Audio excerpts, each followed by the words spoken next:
Welcome to our deep dive into the financial and planning facts about retirement.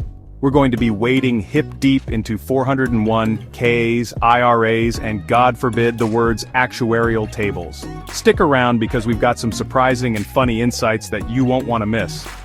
For instance, did you know that the average retirement age in the US is now 65? That's right, 65. Which, if we're being honest, is just a number some very powerful storks pulled out of their collective beaks. Look, the point is retirement is a big deal, and we're here to help you navigate it.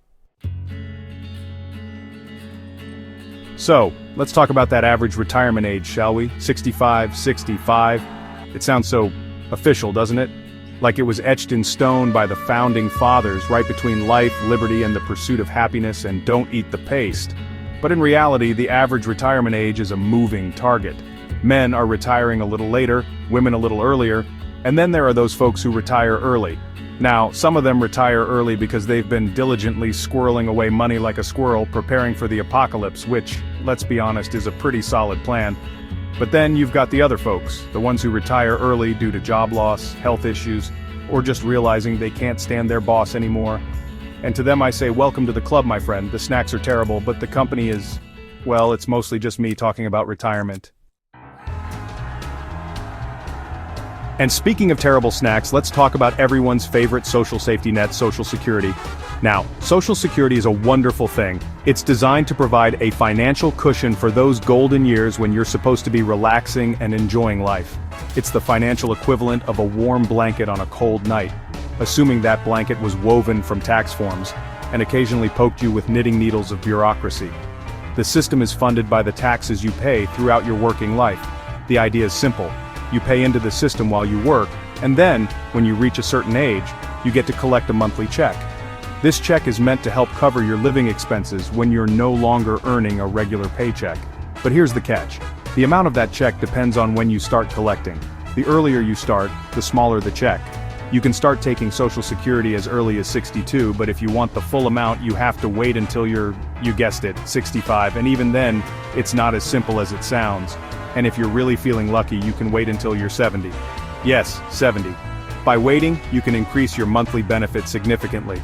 At that point, you're basically playing financial chicken with the Grim Reaper, but hey, at least you'll die with a slightly larger pile of money. It's a gamble, a roll of the dice, but for some, it's worth the wait. But Social Security alone isn't going to fund your golden years, which is why it's important to talk about 401ks and IRAs. These are the building blocks of a solid retirement plan, and understanding them can make a world of difference.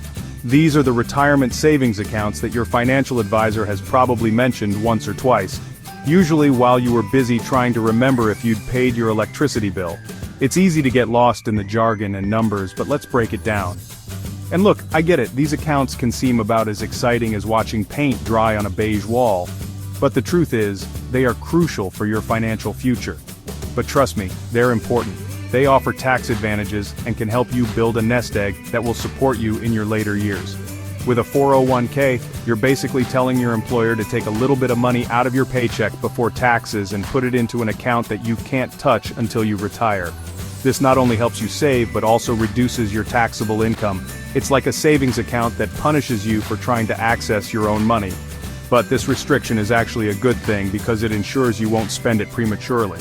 An IRA, on the other hand, is something you set up yourself, giving you more control over your investments. And it comes in two delicious flavors, traditional and Roth. Each has its own set of rules and benefits. Traditional is like a pre-tax buffet, where you get a tax break now, but will pay taxes when you withdraw the money in retirement. While Roth is paying up front for your financial meal. You pay taxes on the money now, but your withdrawals in retirement are tax-free. And then, of course, there are the required minimum distributions, or RMDs, which sounds less like a financial term, and more like something out of a dystopian novel. These are mandatory withdrawals you must take from your retirement account starting at age 72, where the government forces you to withdraw a certain amount of money from your retirement account each year or face, well, probably more paperwork. It's their way of ensuring you don't just hoard your retirement savings indefinitely. So you've got your Social Security, you've been diligently contributing to your 401k or IRA, You've even resisted the urge to withdraw from your retirement account to buy that solid gold statue of a meerkat wearing a monocle that you've always wanted. Don't worry, I won't judge. You're all set, right?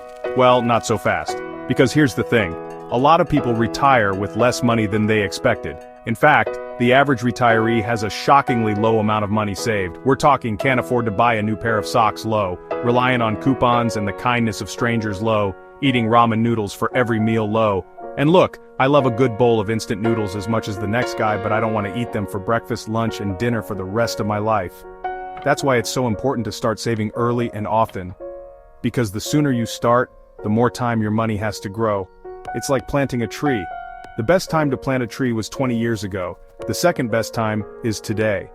Unless that tree is a money tree, in which case please send me the location immediately. The reality is, many retirees find themselves struggling to make ends meet. They have to cut back on basic necessities like food, utilities, and even healthcare. Imagine having to choose between buying groceries or your medication. This is why financial planning is crucial. It's not just about saving money, but also about making smart investments and understanding your future needs. Consulting with a financial advisor can help you create a realistic plan that ensures you won't be caught off guard. Tools like retirement calculators can give you a clearer picture of how much you need to save. Setting up automatic savings can make the process easier and more consistent.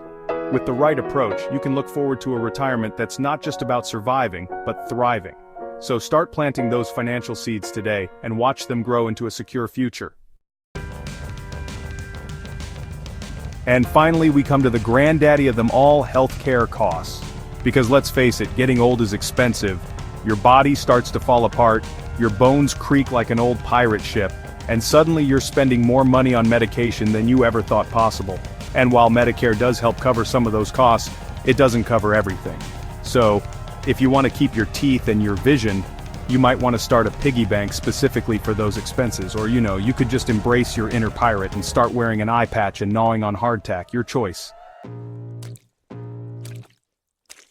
So there you have it, the good, the bad, and the financially terrifying truth about retirement. It can be a daunting prospect, but it doesn't have to be.